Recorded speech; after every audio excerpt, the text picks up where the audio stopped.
인해 변화된 삶의 고백이 있는 간증 프로그램 오직 주만이의 김명인입니다. 때로는 하나님이 맺어주신 관계 속에서 방황하는 나를 발견할 때가 있습니다. 모든 관계에서 나의 이익을 우선하지는 않았는지 생각을 해보게 되는데요. 하나님이 창조하신 세상에서 과연 나는 순종하는 삶을 살고 있는지 한 번쯤 기도해봐야 할 것 같습니다. 세상의 이익보다는 지금이 이곳이 하나님이 허락하신 곳임을 믿고 오늘도 복음 들고 나가 내게 주신 사명을 감당하는 성도님들 되시기를 바라면서 아름다운 신앙간증 프로그램 오직 주만이 오늘도 기분 좋게 시작하겠습니다. 먼저 이 자리 은혜롭게 채워주신 분들 소개해드릴게요. 춘천 한마음교회 성도님들입니다. 반갑습니다.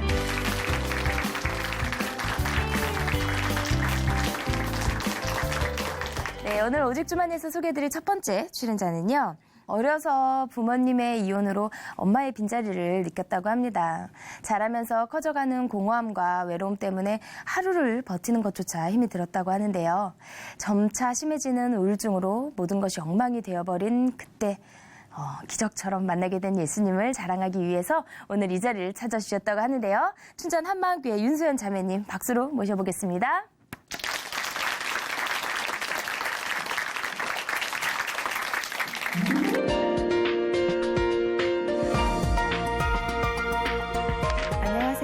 춘천 한마음교회 윤소연입니다. 어릴 적 부모님의 이혼으로 텅 비어버린 엄마 자리에 공허와 외로움이 자리 잡았는데요. 행복을 조차 발버둥치다 죽음의 문턱까지 가게 됐어요. 그런 제게 목마르지 않는 사랑과 영원한 행복을 주신 예수님을 자랑하려 합니다. 할머니, 아빠, 언니 셋과 살고 있던 우리 집에 제가 10살 때 새엄마가 오셨어요. 전 엄마가 생겨서 너무 기뻤는데 새엄마는 저희가 마음에 안 드셨나 봐요. 항상 야 라고 부르셨고 화나시면 심한 욕설과 함께 때리기도 하셨어요. 그땐 아이들이 엄마를 부르며 우는 게 부럽더라고요. 저도 그렇게 울고 싶었지만 절 위에 달려와 품에 안고 다독여줄 엄마는 제게 없었습니다. 그래도 할머니는 절 사랑해줬어요. 할머니와 저희는 필품을 주우러 다녔는데요. 어느 날 친구가 야, 네 쓰레기통 뒤지는 거 봤다 했어요. 그때가 초등학교 1학년이었는데 너무 창피하더라고요.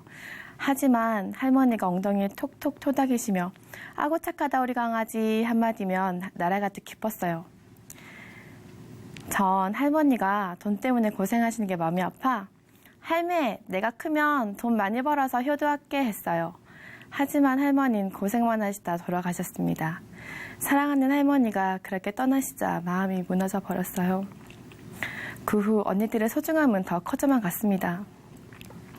아이들은 우릴 엄마 없는 거지라 놀렸고 썸이라도 나면 아주머니들은 무시하며 혼내셨어요. 셋째 언니는 동네 깡패였는데요. 우리가 엄마가 없잖아. 내가 강해야 우리 가족 지키지. 라며 그 작은 몸으로 더 작은 우리를 지켜줬어요. 우린 애틋한 사랑으로 가난의 서름과 엄마의 빈자리를 채워갔습니다. 전 돈을 많이 벌어서 언니들과 행복하게 살고 싶다고 생각했습니다. 성인이 되어 결혼한 언니가 이혼을 했는데요. 어린 딸과 힘들게 사는 게 마음이 아파 대학을 포기하고 미안해서 거절하는 언니를 몇 번의 설득 끝에 함께 살았어요. 언니는 육아를 책임지고 전 밤낮으로 돈을 벌며 돈 아끼려고 목말라도 물 한 번 안 사 먹었고 아파도 약도 안 사 먹었는데요. 한 번은 독감에 걸렸는데 아파도 참고 일했어요. 2주 정도 지나니 고열은 내리고 기침은 더 심해지더라고요. 결국 기침하다 갈비뼈에 금이 갔어요. 그제야 병원에 갔는데 왜 이렇게 병을 키워왔어요? 라며 화를 내시더라고요. 그래도 언니가 속상해할까 봐 언니에겐 이런 모습을 보이지 않고 언니에겐 호탕하게 돈을 썼어요. 언니 웃는 얼굴을 보니 행복에 가까워진 것 같았습니다. 근데요, 해가 거듭뜰수록 통장의 잔고는 쌓여갔지만 전 지쳐갔어요. 너무 힘든데 돈을 벌지 못하면 행복이 멀어지는 것 같아서 쉴 수가 없더라고요. 이번이라도 하면 쉴 수 있을 것 같아 교통사고가 나주길 바라며 살았어요. 뭘 위해 돈 버는지 혼란스러워졌고 제 돈을 당연하게 쓰는 언니가 절 이용한다는 배신감마저 들었어요. 사랑하는 언니에게 그런 마음이 생기는 건 너무 슬펐지만 제 의지와 상관없이 그 생각이 깊어지며 언니에게 화 한 번 내본 적 없던 점 폭발해버렸습니다. 술을 전혀 못하던 제가 소주 반병을 벌컥벌컥 마시고 취해서 내가 돈 버는 기계냐고 울부짖었어요. 그냥 다 같이 행복하고 싶을 뿐이었는데 왜 이렇게 됐을까? 차라리 고아였으면 이렇게 힘들지 않았겠지? 마음이 뻥 뚫린 것 같았습니다. 그토록 원하던 돈을 많이 모았어도 저보다 절 더 사랑해주는 남자를 만나 넘치는 사랑을 받아도 값비싼 명품을 두르고 해외여행하며 즐겨도 방탕하게 방황하며 세상 쾌락에 취해봐도 만족이란 없었고 주변에서 인정할 정도로 친구 많았지만 외로웠어요. 이런 절 들키기 싫어 더 밝게 웃고 다녔더니 절 잘하는 친구는 니네 힘들면 더 밝아지노. 울고 싶으면 울어도 된다 하더라고요. 결국 마음 깊이 자리 잡은 공허와 외로움은 방문을 닫고 세상과 단절하게 했습니다. 우울증이었어요. 약물, 상담, 최면 치료도 받아보고 큰돈 들여 몇 차례 굿도 해봤지만 우울증은 올가미처럼 더욱 심장을 조여왔어요. 한국을 떠나면 살 것 같아 도망치듯 일본으로 갔어요. 우울증을 고치려고 대학에서 심리학 공부를 했지만 현대의학으론 원인조차 명확하지 않아 치료도 불가능하다는 사실만 확인했습니다. 절망적이었어요. 전 감정 조절도 잘 되지 않아 절 화나게 하면 남자든 여자든 폭력을 가하거나 마음에서 잔인하게 죽여 안정을 찾기도 하고 또 가족이 떠오르면 참을 수 없는 분이 치밀어 올라 언니가 죽었으면 좋겠다는 생각에 전화를 걸어 고래고래 소리 지르며 욕설을 퍼부었어요. 우는 언니 뒤로 한 채 전화를 끊고 나면 언니가 너무 불쌍하게 펑펑 울었지만 도대체 제어가 되지 않는 거예요. 미쳐가는 절 제어하기 위해 단전호흡하는 명상 수련을 시작했어요. 자신을 사랑하면 행복해질 수 있다는 희망이 생겨 소연아 너를 사랑해 노래 만들어 틈만 나면 불렀고 1000번 절하는 건 기본에 3000배를 수시로 하고 미국까지 다녀올 만큼 거의 모든 수련에 참가하면서 스텝으로도 인정받았어요. 많은 신비한 체험을 통해 이것이 진리라 생각하며 열심히 다했지만 상태는 더 나빠졌고 모든 일에 의욕도 기력도 사라져 침대에서 일 안 할 수조차 없게 됐어요. 정신 차려보니 2년이란 시간과 어마어마한 돈만 낭비했더라고요. 하지만 그런 게 아깝지 않았어요. 행복할 수만 있다면 영혼이라도 팔고 싶었습니다. 이 지옥에서 벗어나면 그냥 죽어버리면 너무 행복할 것 같아. 수차례 자살기도도 했지만 우리 막둥이 잘못되면 미칠 것 같다던 언니의 한마디가 끝끝내 발목을 붙잡더라고요. 하지만 자살 생각은 하루에 수십 번도 더 들어왔고 전 구체적으로 자살 방법을 생각하며 죽을 날을 손꼽았습니다. 그러다 지인의 소개로 제 인생을 바꿔줄 한 언니를 만났어요. 그 언니는 예수님을 주인으로 믿으면 행복해질 수 있다 했어요. 행복이란 말이 제 마음을 뒤흔들어 언니와 연락하며 지냈는데요. 언니는 항상 예수님이 사람으로 태어나셔서 성경대로 죽으시고 부활하셔서 우리나라의 역사가 있듯이 이스라엘 역사야 했어요. 역사? 신한지만 알았는데 역사라니까 믿을 수가 없는 거예요. 근데 많은 역사가들이 증명했다면서 자료를 보여주니 믿어졌어요. 근데도 믿는 거랑 아는 건 달라. 마귀도 예수님을 알아 하는 거예요. 아니, 믿는 게 아는 거고 아는 게 믿는 거지. 뭐가 달라? 했지만 다른 게 있더라고요. 삶이었습니다. 언닌 돈도 없고 이혼녀에 계약직에 저보다 더 힘들어 보이는데 뭐가 그렇게 기쁜지 참 기쁘게 사는데 전 여전히 공허하고 외로웠어요. 언니를 보면 분명 뭔가 있는 것 같은데 전 안 되니까 미치겠더라고요. 간절해졌어요. 하나님께 눈물로 매달리기 시작했습니다. 어느 날 누가복음 24장을 읽는데 예수님 죽는 거 본 제자들이 잡히면 죽을까 봐 다락방에 숨어 있었는데요. 그때 예수님이 나타나신 거예요. 손과 발에 못이 박히고 창에 옆구리가 관통돼서 모든 물과 피를 쏟으며 죽은 걸 제자들과 많은 사람이 봤는데 분명히 죽었는데 그 예수님이 눈앞에 나타나신 거예요.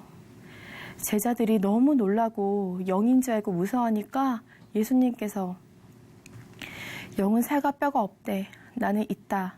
만져보라시며 못자국 있는 손과 발을 보여주시는데 순간 모든 것이 멈춰버리고 살과 뼈란 말만 귀에서 맴돌았습니다. 저도 모르게 제 팔을 만졌는데 살도 만져지고 살 속에 뼈까지도 느껴졌어요. 이런 살과 뼈가 있는 몸으로 부활하셨다고? 이런 몸이라면 사람? 예수님이 진짜 사람이었어? 이 사실을 처음 들은 것처럼 너무도 큰 충격에 머릿속이 하얘져 버렸어요. 지금까지 제 경험으로 쌓아왔던 사람이란 단어와 하나님이라는 절대로 하나가 될 수 없는 두 단어가 예수님으로 딱 하고 초점이 맞춰지는 순간 견고한 성벽처럼 쌓아왔던 저의 모든 가치관이 와르르 무너져 버렸어요. 나의 주시며 나의 하나님이시니다. 도마의 고백이 터져나왔어요. 예수님의 목과 창자국을 만져보지 않고는 절대로 믿을 수 없다던 도마가 예수님을 하나님이라 고백하고 죽기까지 예수님을 전할 수 있었던 건 부활하신 예수님의 목과 창자국을 직접 만져봤기 때문이었어요. 도마가 진짜 부활하신 예수님을 만났구나. 예수님이 진짜 부활하셔서 지금도 살아계시는구나. 그때 십자가에서 죽으신 예수님이 떠올랐어요. 부활이 선명해지니까 십자가에서 죽은 그 사람이 누군지가 분명해졌습니다. 33살의 나이에 그렇게 비참하게 십자가에 못 박혀 죽은 이스라엘의 한 청년, 예수라는 사람은 성자 하나님이셨습니다. 하나님이 사람이 되어 이 땅에 오셔서 죽으셨다니. 천지 만물을 말씀으로 창조하신 만왕의 왕, 만유의 주, 하나님이 도저히 제 머리로는 이해할 수 없었어요. 하나님, 왜 그러셨어요? 왜 하늘 영광 다 버리시고 이 땅에서 그렇게 나약한 모습으로 죽임을 당하셨어요? 하나님은 그러지 않아도 되시는 분이잖아요. 그러자 하나님은 제가 주인 되어 지옥 갈 수밖에 없는 절 살려야 했다고, 그래서 죽어야 했다고 하셨어요. 성자 하나님이신 예수님께서 저의 주인이 되어주시려고 죽으시고 부활하신 거였어요. 부활로 제 몸과 영혼을 지옥에 멸하실 수 있는 분이 계신 것도, 그분 앞에서 전 먼지 같은 존재란 것도 알게 됐어요. 그런 분 앞에서 내가 뭘 하고 있었지? 심장이 얼어붙는 것 같았어요. 절 위에 독생자를 이 땅에 보내셔서 아들의 죽음을 지켜봐야 했던 하나님 아버지 앞에서 왜 이렇게 제가 주인데요, 왜 이렇게 삶이 힘드냐고, 왜 난 작은 행복도 허락되지 않냐고, 이럴 거면 왜 날 만들었냐고 온갖 원망을 퍼부어대며 모두 당신 책임이니 당신이 죽어야 한다고 예수님 손에 못을 받고 있었어요. 생명 걸고 절 사랑하신 예수님을 믿지 않고 죽인 자가 바로 저였습니다. 당신을 배척한 절, 하나뿐인 아들을 죽여 그 피로 살려주신 하나님의 사랑을 짓밟은 이 죄는 지옥에 1000번을 떨어져도 용서받지 못할 죄였어요. 하지만 하나님은 절 사랑하시되 끝까지 사랑하셨어요. 창조주 하나님께서 피조물인 저에게 먼저 손을 내밀어 주시고 제가 새 사람으로 태어난 걸 기뻐하고 계셨어요. 이걸 위해 죽고 부활하셨으니 나에게 마음만 달라고, 그냥 주님 안에만 있으라고 하셨어요. 그분은 모든 걸 다 주시고 생명까지 주셨는데 저에게는 마음 하나만 원한다고 하시는 거예요. 그러면 저의 모든 죄를 덮어주신다고 영원히 함께하자고 하시는 거예요. 절 버린 엄마 평생 그리워하며 돌아오길 기다렸는데 하나님도 당신을 버린 절 돌아오길 기다리고 계셨어요. 하나님의 형상대로 지음받은 자녀인 저를 그리워하고 계셨어요. 절 향한 하나님의 마음이 이렇게 절절한 사랑인지 전 몰랐어요. 하나님 아버지, 용서해 주세요. 저는 죄인입니다. 제가 예수님을 믿지 않았어요. 죄송해요. 예수님, 마음 문 밖에서 오래 기다리게 해서 너무 죄송해요. 이제 제 마음의 문을 엽니다. 저의 주인이 되어주세요. 저는 마음을 찢고 회개하며 예수님을 마음의 주인으로 모셨습니다.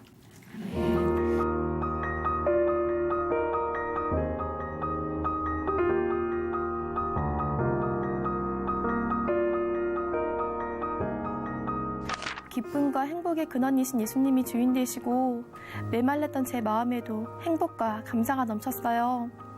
어느 날 잠에서 깼는데 비가 오는 거예요. 전 같으면 몸도 처지고 더 우울했겠지만 그날은 모든 것이 행복해 가만히 눈 감고 빗소리 들으며 누워 있었어요. 포근한 침대도 행복하고 빗소리도 행복하고 유난히 크게 들리는 차소리도 행복했어요. 처음으로 태어난 것에 원망이 아닌 감사가 나왔어요. 조용히 두 손 모아 하나님께 감사하다고 기도드렸습니다. 전과 달리 행복하게 사는 절 보고 안티기독교인 친구마저도 눈물을 흘리며 하나님께 감사하다고 하더라고요. 또 다른 친구는 웃음이 많아진 제게 찌르면 까르르 웃는다고 찔러들한 별명을 지어줬습니다. 우울증으로 그만둘 위기였던 학교도 주님을 위해 다니니 하나님께서 졸업 논문으로 복음 전할 수 있는 길을 주셨어요. 저의 사례로 우울증이 복음으로 완치됐다는 주제였는데요. 교수님은 기독교색이 짙어 통과되기 힘들다 하셨지만 크리스찬 1%도 되지 않는 일본에 복음을 꼭 전해야 했기에 마음을 굽힐 수 없어 눈물로 기도하며 논문을 썼는데요. 하나님께서 교수님 마음을 바꿔주셨어요. 특별상을 줘야 한다는 호평을 하시며 논문을 통과시켜 주셨습니다. 하지만 가족을 만나면 여전히 마음이 힘들어 분을 내곤 했는데요. 어느 날 기도 중에 하나님께서 나만큼 불행하게 살아온 가족들을 보여주시며 가슴 아파하시는데 전 울부짖을 수밖에 없었습니다. 예수님을 모르고 평생을 힘들게 살아온 우리 가족이 너무 불쌍했어요. 전 가족을 위해 생명이라도 드리겠으니 우리 가족을 살려달라고 기도했습니다. 이젠 절 생명 걸고 사랑하신 예수님의 사랑으로 가족을 마음껏 사랑할 수 있어 너무 행복해요. 대학 졸업할 때 가족들이 일본에 와서 졸업을 축하해주고 함께 여행하면서 너무나 즐거운 시간을 보냈어요. 영화 부활에서 부활하신 예수님을 만났기에 예전과 같은 삶을 살 수 없다고 하는데요. 저도 진짜를 찾았기에 가짜를 위해 세상을 좇으며 살지 않게 됐어요. 하나님은 이 작은 가슴에 세계와 영혼들을 품고 사랑으로 기도하며 영원한 나라 위에 살게 해주셨습니다. 지금은 하나님의 최고의 선물 하늘가족 공동체와 함께하고 있어요. 복음으로 말미암아 부활하신 예수님 안에서 하나 된 우리는 함께 기도하고 함께 말씀 연구하고 함께 복음을 전하며 주님 만나는 날 잘하였다, 착하고 충성된 종아, 칭찬받을 날을 사모하며 영원한 표대 향해 함께 달려가고 있습니다. 무엇으로도 채울 수 없던 공허와 외로움으로 마음의 문둥병자로 살던 저를 영원한 사랑으로 품어주시고 행복한 동행의 삶을 살게 해주신 예수님 사랑합니다. 저의 마음을 다하고 목숨을 다하고 뜻을 다하여 주 나의 하나님을 사랑하며 살겠습니다. 부활하신 예수님은 저의 주인이십니다. 감사합니다.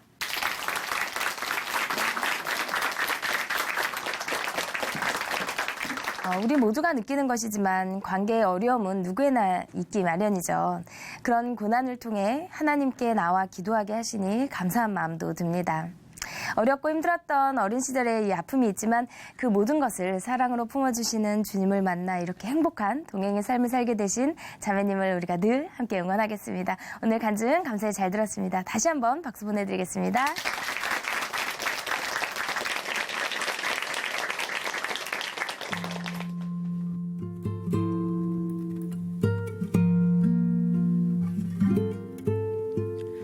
길을 안다고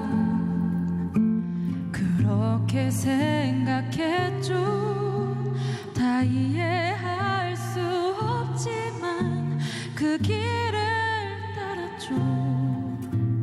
하지만 이곳 절망의 창살 안에 주 내 맘의 문을 열 때 진실을 깨닫죠. 주는 다 아시죠. 나의 길을 내 삶을 다 맡깁니다. 내 길 더 잘 아시니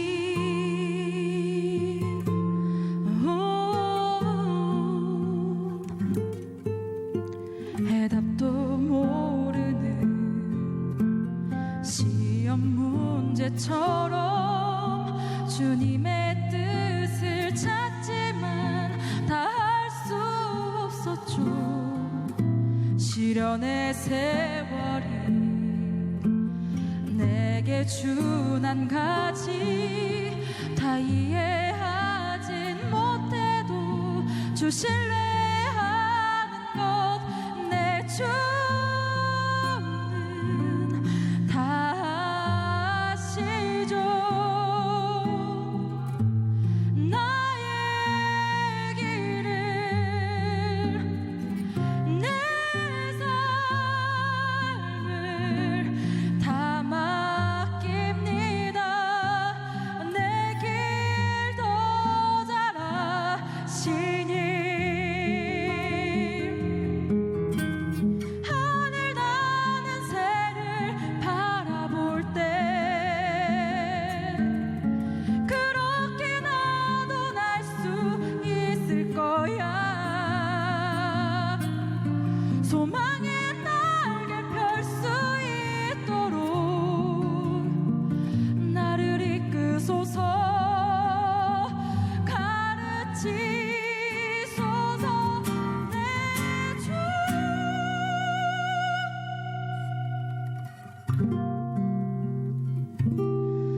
내 주는 다 아시죠.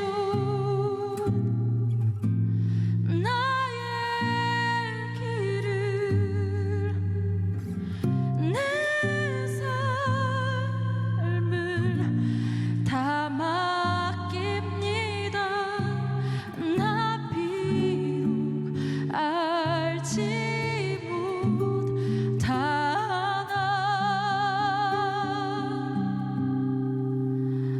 주님 더 잘 아시니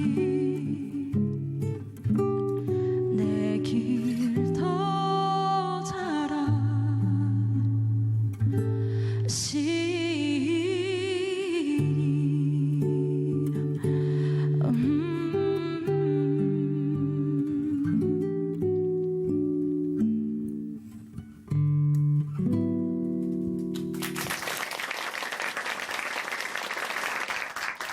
아름다운 믿음의 고백으로 하나님의 은혜를 나누는 오직 주만이. 오늘 두 번째 출연자는요.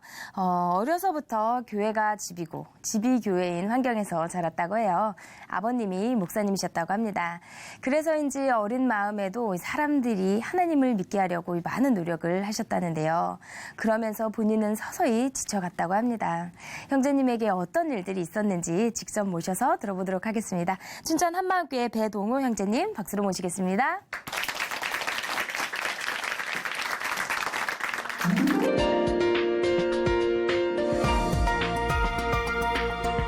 안녕하세요. 춘천 한마음교회 배동호입니다.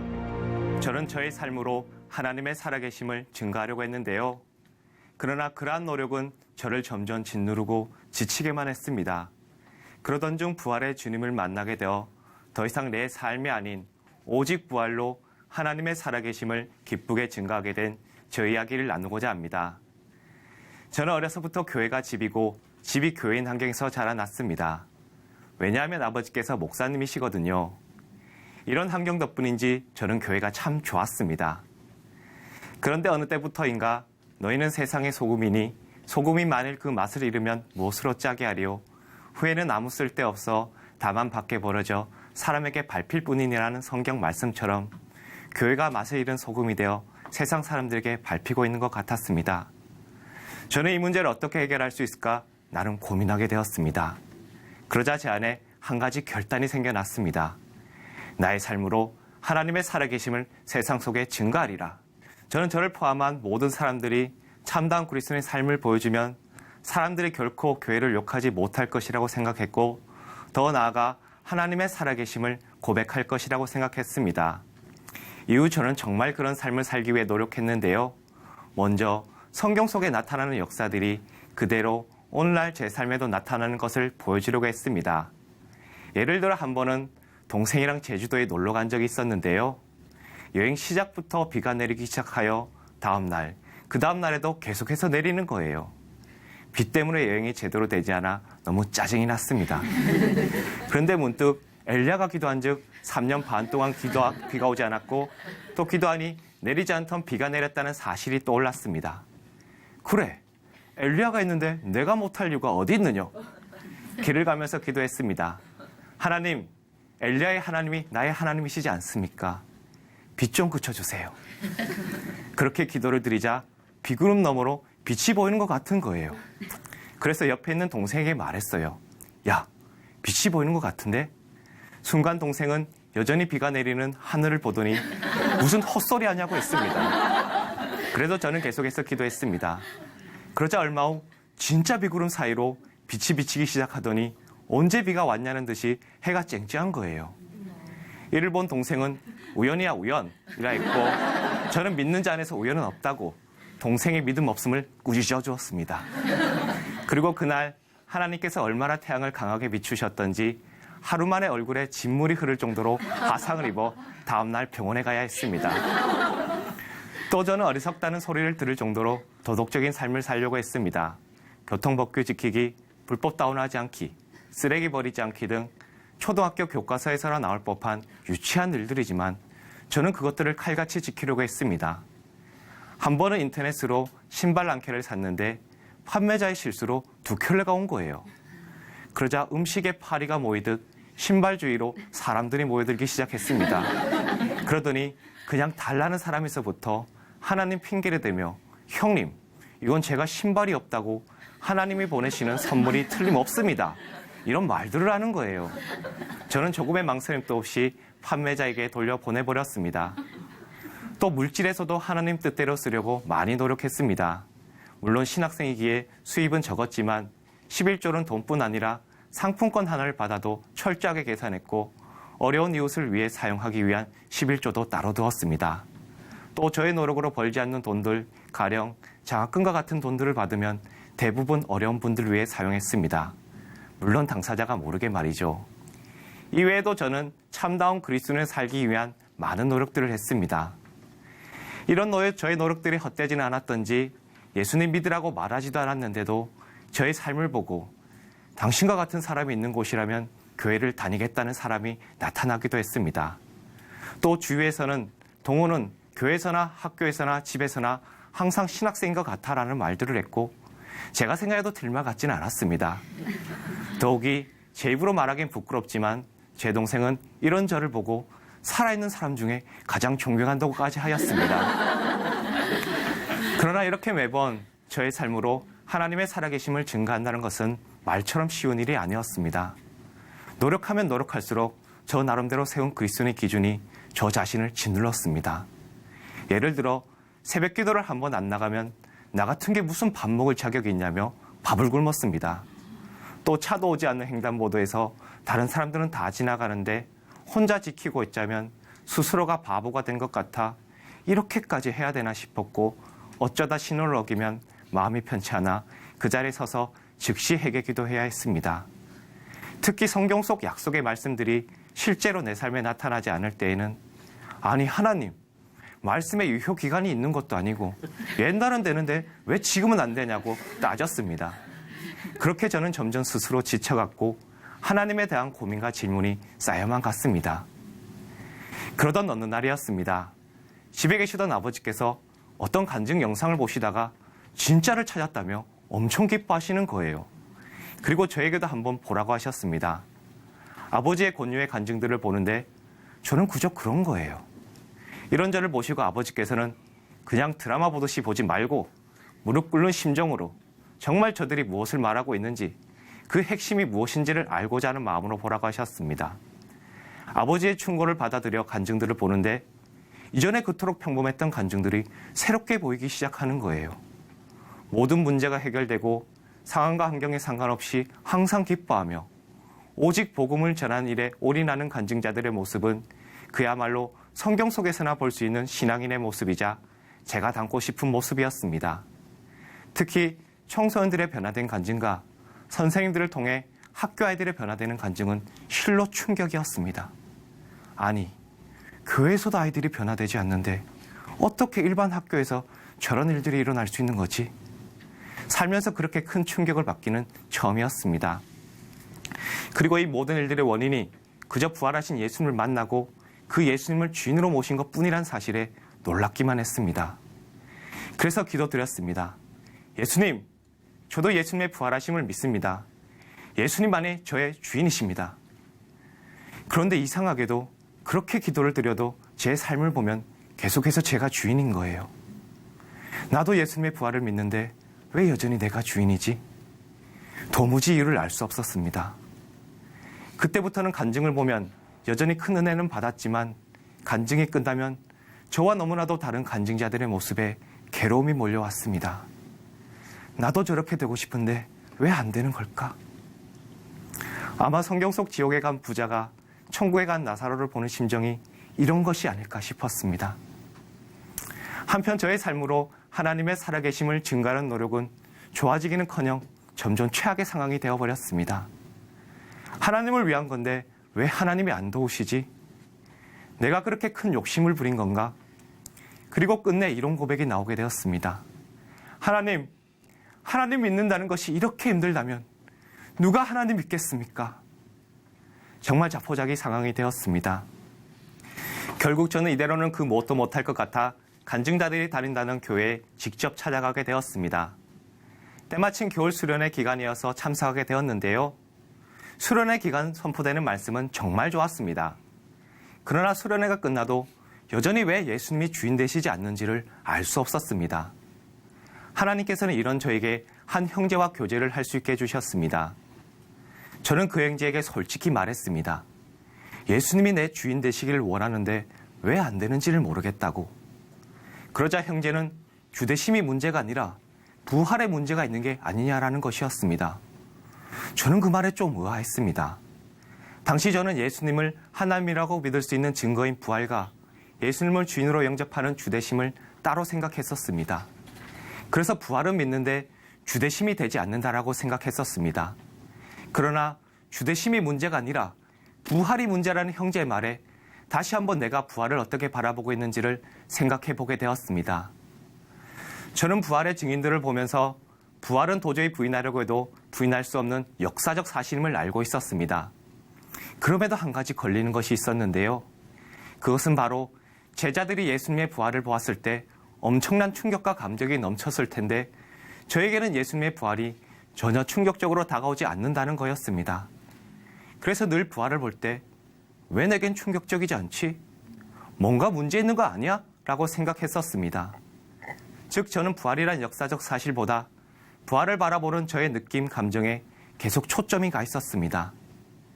이런 저를 보고 형제는 고린도후서 4장 4절 말씀을 보여주면서 이 세상의 임금인 사단이 우리 마음을 혼미케 하여 복음을 그대로 보지 못하게 한다고 하였습니다. 부활의 역사적 사실보다 내 느낌, 내 감정을 보게 하는 것이 사단이 혼미케 하는 것일 수 있다는 것이었습니다. 그 말을 듣는데 그럴 수도 있겠다 싶었습니다.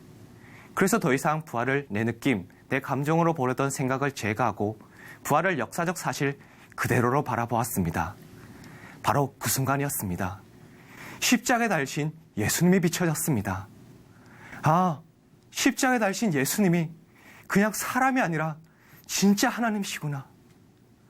내가 주인 되어 전능자 하나님께서 죽으셔야 했구나.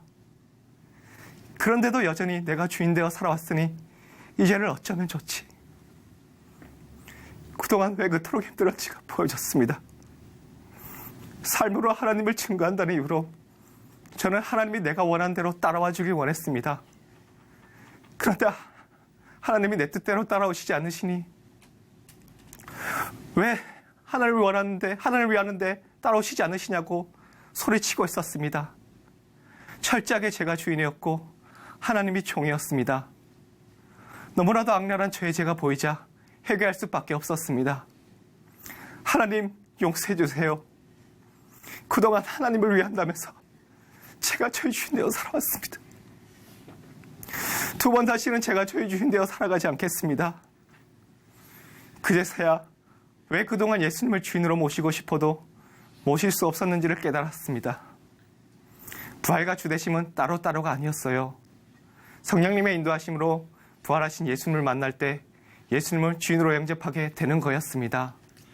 그날 마음 중심을 다하여 예수님을 나의 주, 나의 하나님으로 영접했습니다.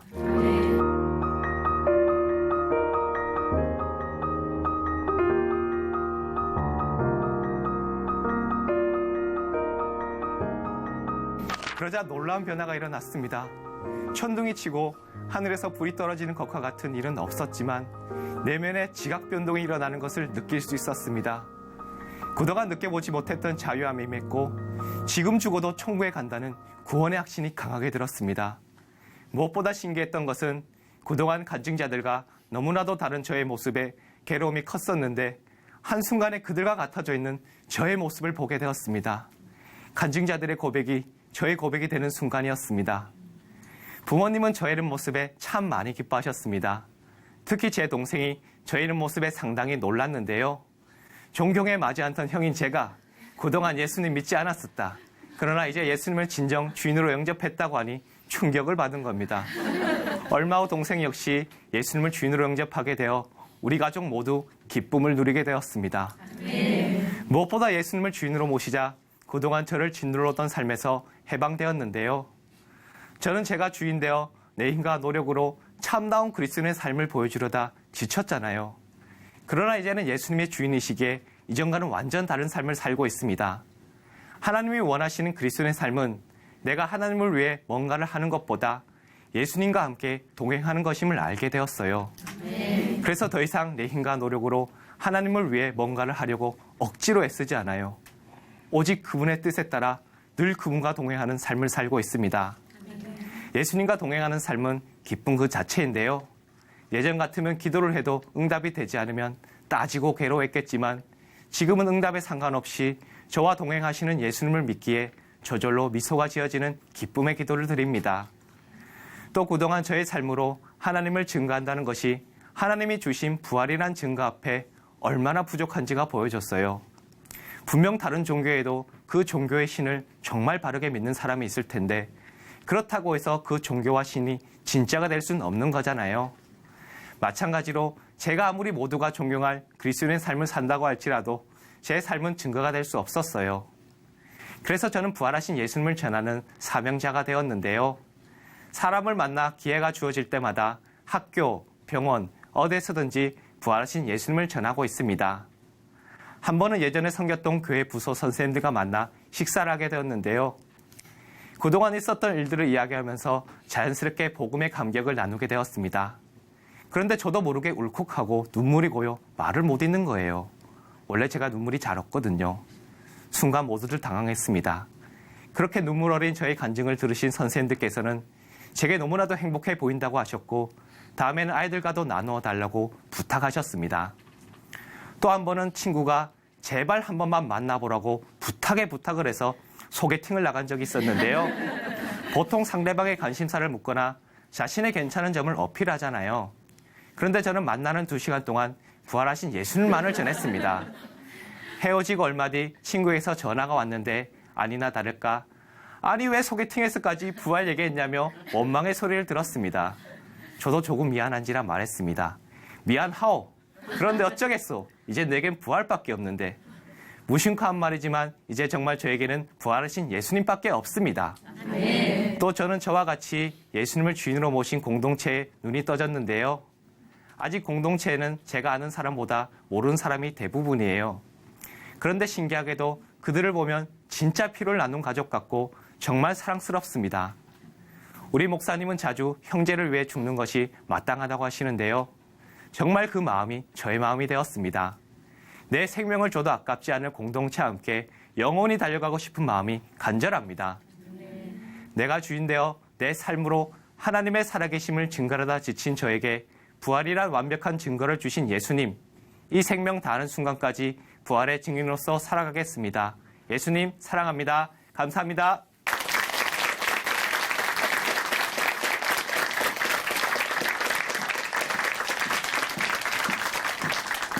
네, 간증 감사합니다. 주님 뜻대로 살고 또 주님을 사랑하며 주님과 동행하는 삶을 살고 싶다고 고백을 하지만 내게 주어진 삶이 그렇게 녹록지 않을 때도 있습니다. 그런데 그저 주님이 이끄시는 대로 내 삶을 맡기고 하나님 한 분이면 족하다는 사도 바울의 고백처럼 생명이 다하는 날까지 부활의 증인으로 살겠다는 우리 배동호 형제님은 정말 멋진 분인 것 같습니다. 오늘 귀한 간증 전해주셔서 감사합니다. 다시 한번 큰 박수 보내드릴게요.